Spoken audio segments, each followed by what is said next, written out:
ये हमारी कार है और ये हमारी पार्टी हो रही है। दोस्तों, खातून के अंदाज़े गुफ्तगू की वायरल वीडियो पर सबा कमर का दिलचस्प रद्द-ए-अमल।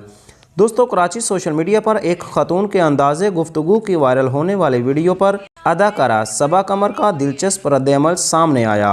हाल ही में सोशल मीडिया पर एक खातून की वीडियो वायरल हुई है जिसमें खातून अपने दोस्तों के हमरा हल्ला गुल्ला कर रही हैं।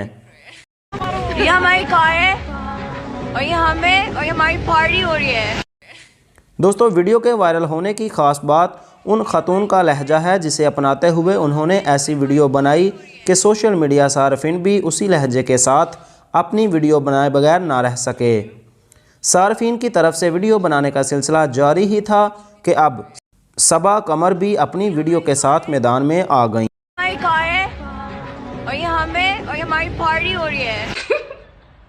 ये मैं हूँ, ये मेरी फ्रेंड है और हम टीवी देख रहे हैं। उन्होंने भी इंस्टाग्राम स्टोरी पर वीडियो शेयर की जिसमें उन्होंने बिल्कुल इस खातून जैसा लहजा इख्तियार करते हुए कहा कि ये मैं हूँ, ये मेरी दोस्त है और हम टेलीविज़न देख रहे हैं।